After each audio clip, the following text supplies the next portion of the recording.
좋아요, 구독 눌러주세요.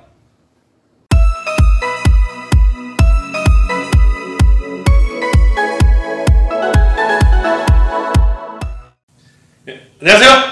이수근TV의 이수근입니다. 오늘은 처음 내 집 마련 하시는 분들에게 도움될 만한 내용으로 제가 강의를 한번 만들어 봤습니다. 처음 내 집 마련 어렵지 않아요 라는 내용인데요. 전세, 월세, 그리고 신혼집으로 내 집 마련 하시는 분들이 아마 많이 있으실 거예요. 그분들한테 가장 간략하고 핵심만 제가 한번 말씀드리도록 하겠습니다. 자, 그럼 들어가시죠. 처음 내 집 마련할 때 먼저 생각해야 되는 거는 6가지 방법을 좀 숙지해야 되는데요.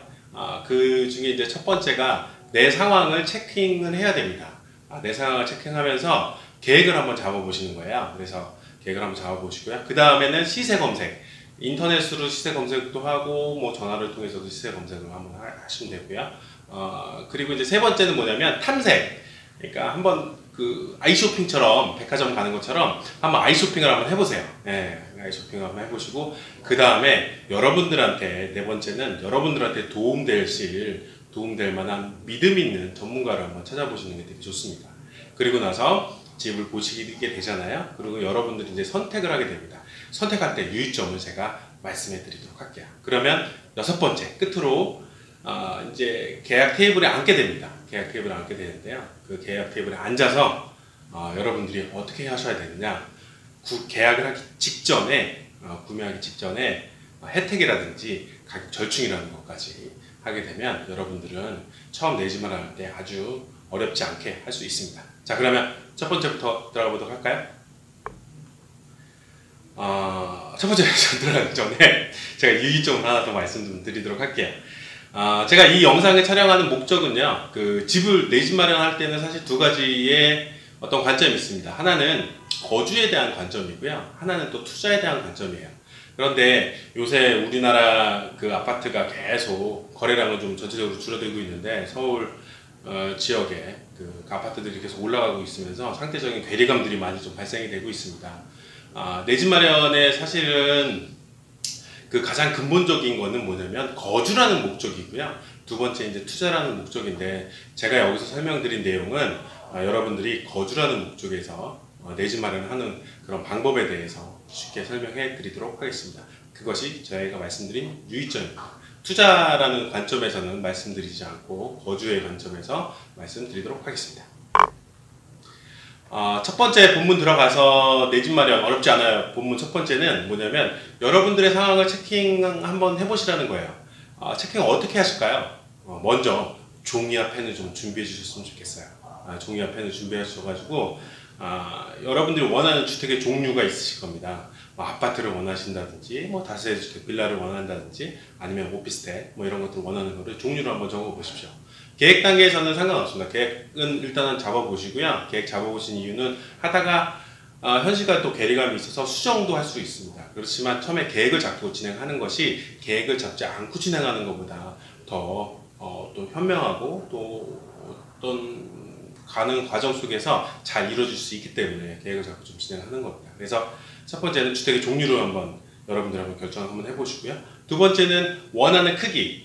저는 아파트 크기로 봤을 때 24평 정도 살 거야. 아니면 28평형, 빌라로 봤을 때는 27평형, 여러 가지로 여러분들이 원하는, 그렇게. 우리는 2인 가족이기 때문에, 크기는 별로 크지 않아도 돼. 방만 두 칸만 있으면 돼. 라는 것들을 주택의 크기를 한번 정해 보시는 겁니다. 세 번째는 뭐를 정할까요? 네, 나오죠? 이사 날짜를 정하셔야 됩니다. 여러분들이 전세, 월세 살고 계셨던 분도 계시고요. 아니면 지금 신혼집으로 구하시는 분이 있으면 이사 날짜를 예상을 한번 해보시는 거예요. 그래서 사전에 보통 집을 구하기 평균 한 3개월 정도는 집을 보셔야 되는 거고요. 좀 더 공부해서 내가 하겠다라고 하면 6개월 정도까지 기간을 두고 좀 진행하기 때문에 내가 원하는 이사 날짜를 정하고, 그래서 차근차근 준비할 수가 있습니다. 자, 네 번째는 여러분 상황을 체크해 보시는 거에 되게 중요한 문제인데요. 명의이자예요, 명의자. 그래서 부부 공동 명의로 해서 세금을 좀 절감 받을지, 아니면 남편분으로 할지 부인분으로 할지, 명의자에 따라서 뭐냐면 그 명의자의 어떤 뭐 소득 수준 이런 것 때문에 대출이 좀 가감이 될 수도 있고 금리가 좀 가감이 될 수 있는 부분도 있어요. 그래서 명의자를 선택을 해야 됩니다. 그래서 명의자를 누구로 할지, 또 명의자분이 만약에 내가 만약에 빌라를 사는데 뭐 청약저축이 좀 들어가 있다라고 했을 때 내 집 마련을 하게 된다고 하면 청약의 우선순위가 또 박탈이 되고, 그랬을 때는 또 제3자 명의까지, 아니 친척이라든지 이런 것까지 좀 정하셔서 명의자는 누구로 할 거야 라고 하는 것이 좋습니다. 일반적으로 봤을 때는 뭐 한 사람, 뭐 남편이나 뭐 신부님의 명의 하셔도 되고요. 아니면 조금 더 나중에 가격이 올라갈 걸로 예상하면 그 기본공제가 1인당 뭐 250만 원씩 되기 때문에 부부 공동명의도 세금 혜택에는, 절세에는 도움이 됩니다. 그래서 부부 공동명의도 하시는 것도 좋습니다. 자, 다섯 번째는 여러분 상담 체크하는 거에 입주금과 최대 융자 금액인데요. 이거는 입주금은 여러분이 아마 정해졌을 거예요. 뭐냐면 뭐 그 남편분과 부인분의 어떤 소득 수준이 있어서 그거를 여태까지 있으면서 모았던 돈은 딱 픽스가 될 거예요. 아니면 신혼집이라고 봤을 때 어머님이 도와주신 금액까지 보면 입주금이 얼마다 그러면 5천이면 5천, 7천이면 7천, 딱 그 입주금을 정하셔야 됩니다. 그래서 금액을 적으시고요.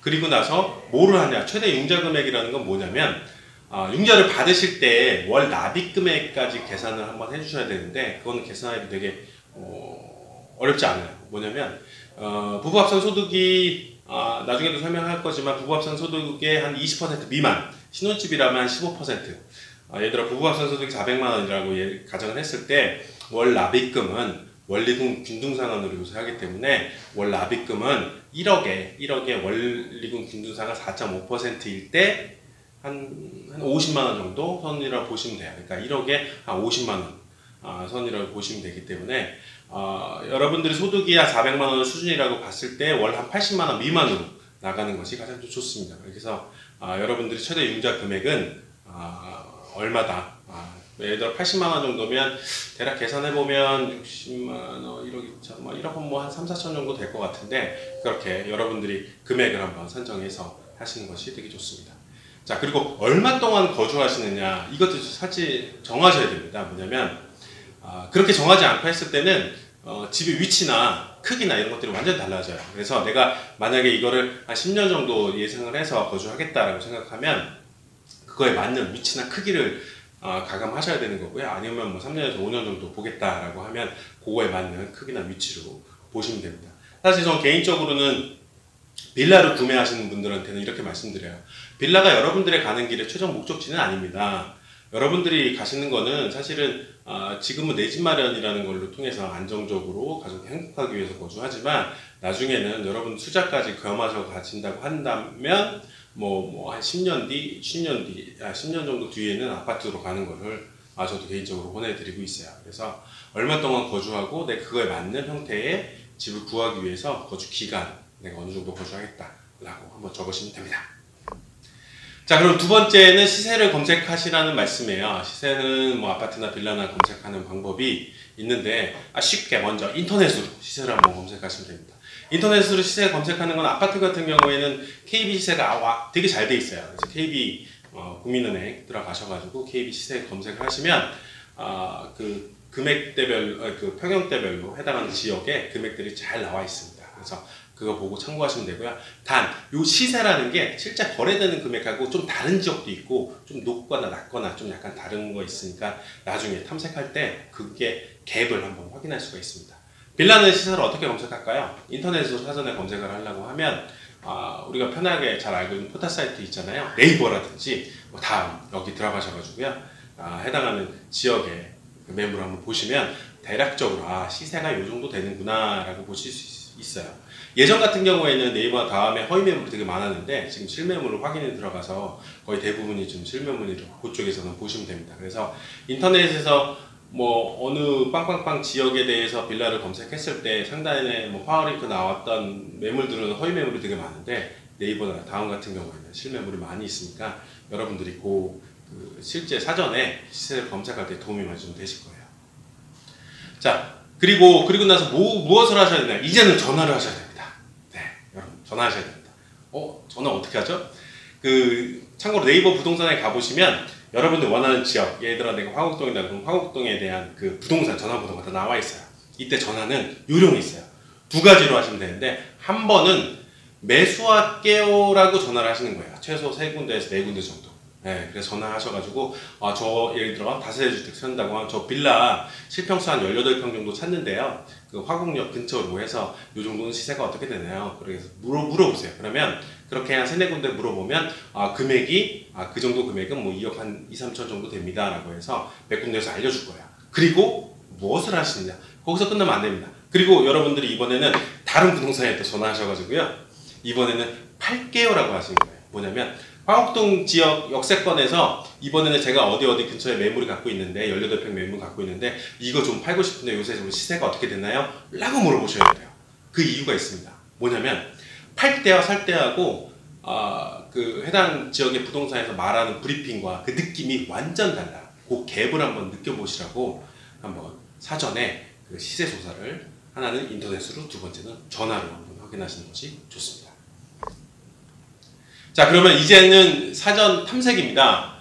내 집 마련 어렵지 않아요. 사전 탐색은 이렇게 하시면 됩니다. 뭐냐면 여러분 백화점 아이쇼핑 많이 가시고 아니면 뭐 시장 같은 데도 쇼핑 같은 거 많이 가잖아요. 굳이 뭐 사러 가지 않아도 놀러 가시잖아요. 이번에는 그렇게 가벼운 마음으로 여러분들이 보셨던, 인터넷에서 보셨던 그 업체들이라든지 여러분들이 몇 가지 조사하셨던 그런 것을 통해서 그냥 간단하게 그쪽 지역에 사전 답사 가신다고 생각하시고요. 내가 굳이 구매하러 가는 게 아니라 사전 답사 가신다고 생각하고 아무데나 일단 연락을 해서 해당하는 지역을 한번 돌아와 보세요. 최소 한 번에서 2번 정도는 돌아보시는 것이 좋습니다.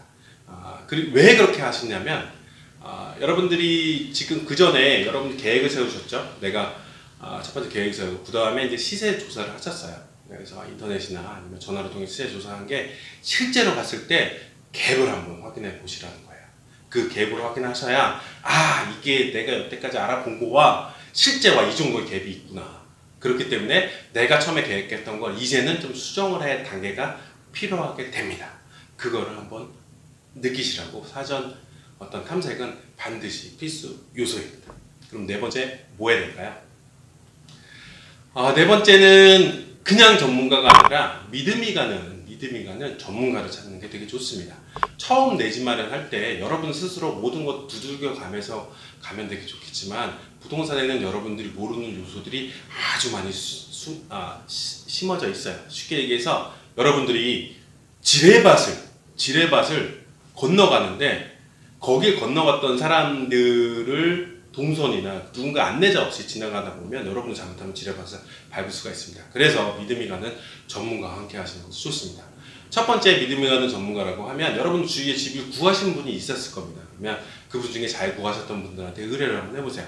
나 이번에 어느 지역에 어떻게 집을 하려고 하는데 너 그쪽에서 집을 샀지 않냐? 누구한테 어떻게 했니? 물어보면 나는 누구한테 어떻게 도움 받았다. 그래서 그분들한테 되게 좋았다. 그러면 그 내용을 정확히 알고 있기 때문에, 그리고 그분 통해서 소개시켜 달라고 하고 하면 되게 잘해 주실 거예요. 아마 똑같은 서비스를 받을 수 있을 거라고 저는 생각을 합니다. 그리고 만약에 그런 분이 없다, 그래서 주위에 도움 받으실 분이 없다 라고 하면 일단은 여러분들은 시각을 좀 바꾸셔야 됩니다. 매물보다는요, 사람이라는 시각으로 이제 사전에 시세 조사도 하고 매물도 봤는데 그걸 다 잊어버리시고 이번에는 매물을 보는 게 아니라 매물을 보면서 그 속에서 이 사람의 글쓴이와 영상 찍은 이의 진정성과 신뢰성을 한번 보시는 게 좋습니다. 그래서 이분을 통해서 내가 집을 구해야 되니까 이분은 정말 신뢰성과 진정성이 있는 분이야 라는 관점에서 그렇게 한번 사람을 한번 찾아보시는 게 좋아요. 거기에 핵심은 신뢰성이라는 거고요. 하나는 그 분야에서 좀 오래 경력이 있는 분과 같이 하시는 것이 되게 좋습니다. 자, 그럼 다섯 번째는 이렇게 됩니다. 그래서 상담을 신뢰가 드는 전문가와 상담을 했어요. 그래서 여러분들 고민도 얘기했고, 난 이런 집을 찾기 원한다고 해서 해당하는 지역도 잘 돌아보고, 장단점도 듣고, 그리고 주위에 시세라든지 아니면 그 지역 호재라든지, 그리고 이 집은 어떻게 살아야 되고, 또 여러 가지들을 많이 좀 들으셨을 거예요. 그래서 이제 어느 정도 마음에 결정이 돼서 몇 가지들이 마음속에 2-3가지 정도가 이제 선택을 하셔야 됩니다. 그때 어떻게 될까요? 거기에는 핵심은 선택과 집중인데 하나가 빠졌습니다. 거기는 포기라는 게 있어요. 뭐냐면 보통은 선택과 집중을 하다 보면 이렇게 생각합니다. 내가 어떤 거를 마음에 들었어요. 두 가지 중에 하나 선택해야 되는데 하나 마음에 들었습니다. 그런데 이거를 딱 집중을 해서 했는데 뭐가 걸리냐면 마음속에 항상 내가 선택하지 못했던 이게 내 마음 자꾸 걸려요. 그래서 선택과 집중을 못하게 되는데, 선택과 집중에는 내가 둘 중에 하나 선택을 하고 집중할 때 이거를 포기하셔야 돼요. 그래서 이게 더 마음에 들고 내가 더 흡족하고 만족하면서 살 수가 있는 부분이거든요. 그러면 어떻게 선택과 집중을 하고 포기해야 되는지 세 가지 집을 구할 때 원리를 팁으로 말씀드리도록 하겠습니다. 자, 첫 번째는 뭐냐면 이거 갑자기 이렇게 되네요. 네, 가격, 지역, 평형이라는 겁니다. 가격. 집을 구할 때는 세 가지의 선택과 집중을 하셔야 되는데, 가격, 내가 얼마, 2억이면 2억에 사겠다. 아니면 나는 꼭 28평형을 사야 돼. 평형. 그리고 나는 예를 들어 뭐 은평구 지역에 살아야 돼. 이렇게 세 가지 중에 여러분들이 선택할 수 있는 건 쉽게 얘기해서 일반적으로 봤을 때 두 가지를 선택할 수가 있습니다. 어떻게 선택을 하고 무엇을 포기해야 될지 제가 말씀드리도록 할게요. 이번엔 원하는 가격과 평형을 바꿀 수 없어 라는 겁니다. 그럼 어떻게 될까요? 원하는 가격과 평형, 여러분들이 원하는 가격은 예를 들어 뭐 2억 5천대다. 아까 얘기했던 은평 부산 기준으로 얘기했을 때 그냥 2억 5천일 때 나는 그 평형도 28평형이다 그랬을 때는 어떻게 될까요? 외곽으로 좀 빠지게 됩니다. 그래서 수도권, 뭐 은평구에서 출퇴근 거리가 가까운 지역으로 그렇게 일산 쪽이라든지 그쪽으로 이제 여러분들이 좀 빠지게 되는데요. 그랬을 때는 그 출퇴근 거리가 조금 늘어나게 되는데 오히려 여러분들 원하는 가격보다 더 떨어지면서도 더 큰 평수가 여러분들한테 오게 됩니다. 그랬을 때는 거꾸로 여러분들이 이제 하셔야 되는 부분은 뭐냐면 출퇴근 거리를 좀 감안하셔야 되는 거고요. 일반적으로 직장인들 같은 경우에는 이렇게 얘기합니다. 평균적으로 1시간 정도 이내의 거리라고 하면 내가 직장에서 충분히 출퇴근 거리가 할 수가 있다라고 얘기하는데요. 그 정도 거리 이내라고 하면 여러분들의 선택과 판단은 또 올 수도 있고, 그리고 실제로 그렇게 결정하시는 분이 아까 여태까지 세 가지 얘기한 것 중에 가장 많습니다. 그래서 일반적으로 선택할 때 가격이나 평형은 유지하고 내가 지역을 좀 바꿔서 하는 선택이 상당히 많은 분들이 그렇게 좀 선택을 합니다. 제가 얘기한 그 세 가지 중에 하나가 여러분들이 아마 나중에 선택할 때 기준이 될 것입니다. 자, 그럼 여섯째, 가격 절충과 혜택을 점검하세요 라는 겁니다. 여기서 핵심이 뭐냐면 계약 전에 하셔야 됩니다. 그래서 먼저 혜택 부분을 점검하셔야 되는 거예요. 만약에 뭐 구옥이라든지 신축이라든지 이런 거 상관없이 혜택이 있을 수가 있습니다. 그 혜택이라는 부분은 뭐냐면 뭐 부동산을 통해서 수수료를 좀 깎아주셔서 할인해 줄 수 있나요? 라는 부분도 있을 수가 있고요. 또 하나는 구매할 때 뭐 다양한 옵션이라든지 이런 부분들, 또 하나는 뭐 금리라든지 뭐 그 중개하시는 업체라든지 아니면 신축이라는 그쪽에서 이쪽에 해당하는 집 같은 경우에 금리가 조금 더 할인해서 들어갈 수 있다든지, 또 그 해당하는 업체에 또 협력 업체가 또 있을 수 있어서 이사 할인이라든지 하는 부분도 있어요. 그래서 사전에 꼼꼼하게 하나씩 다 점검하셔야 되는 거예요. 하나씩 다 점검하시는 게 좋고요. 두 번째는 뭐냐면 또 이것도 똑같은데 계약 전에 가격을 절충하셔야 됩니다. 그래서 여러분들이 어떻게 가격을 절충할까요? 라는 거는 제가 추후에 다시 한번 영상을 찍어 드리도록 할게요. 기존의 영상이 한 번 있는데 요거를 좀 더 엑기스만 뽑아서 여러분들 알기 쉽게 다시 한번 영상을 제공해 드리도록 하겠습니다. 거기 핵심을 제가 말씀드리도록 할게요. 가격 절충의 핵심은 뭐냐면 상대방이 노할 때까지 기분 나쁘지 않게 깎는 거예요. 기분 나쁘지 않게. 앞으로 추후 영상에서 어떻게 하는지 제가 팁을 말씀해 드리도록 하겠습니다. 자, 그러면 오늘 말씀드린 거에 핵심 정리를 해드리도록 할게요. 제가 첫 번째 무엇을 말씀드리냐면 첫 번째 6가지 상황을 점검하세요 라고 말씀드렸습니다. 그 6가지 상황이란 여러분들 먼저 종이와 펜을 갖고 주택의 종류, 이사 날짜, 뭐 명의, 입주공간, 융자, 아니면 거주기간 뭐 이런 등등들을 여러분들이 하나씩 적어보시고요. 적어보시는 게 좋고요. 두 번째는 뭐냐면 시세 검색을 한번 하시라는 말씀 드렸어요. 온라인과 전화를 통해서 해당하는 시세를 사전에 검색을 한번 해보십시오. 세 번째는 뭐냐면 사전 탐색이라는 거죠. 일단 한번 아이쇼핑 한번 가겠다라고 해서 여러분들이 그동안에 알아왔던 업체라든지 아니면 그쪽 전화번호를 통해서 그냥 한번 구경 한번 가시는 거예요. 그래야지 여러분들이 계획했던 거와 현실 간의 갭을 할 수가 있습니다. 그리고 나서 네 번째는 전문가를 찾는 일이에요. 먼저 주위에 있는 주위에서 집을 구하셨던 분들이나 아시는 분 통해서 전문가를 한번 찾아보시고요. 그게 안 된다고 하면 여러분들이 이제 이번에는 매물을 보는 게 아니라 그 매물을 글쓴이나 영상을 찍은 이의 신뢰성을 보고 이 사람을 보고 찾아보시는 거예요. 그 전문가한테 한번 의뢰를 한번 해보시는 거죠. 그리고 나서 여러분들이 상담을 통해서 원하는 집을 두세 가지 선택을 했으면 이제는 선택을 하셔야 되는데, 선택을 하실 때는 세 가지 선택과 집중, 포기를 하셔야 되는데, 가격, 평형, 지역에서 여러분들이 선택을 하시면 됩니다. 네. 그리고 마지막으로 여섯 번째는 계약 전에, 반드시 계약 전에 구매 어떤 할인 혜택과 그리고 가격 절충을 하시는 것이 좋습니다. 끝으로 저의 의견을 말씀드리도록 하겠습니다. 저는 내 집 마련이 대한민국에서 더 이상의 돈벌이 대상이 되지 않았으면 좋겠다는 게 저의 마음입니다. 모든 분들이, 모든 가족이 한 채만은 내 집에서 꼭 살았으면 좋겠다라고 생각을 하고 있습니다. 가격이 오르던 내리던 간에 내 집 한 채만 있어서 그 가족이 행복하게 살았으면 좋겠습니다. 끝으로 여러분 좋아요. 다음 추천 영상은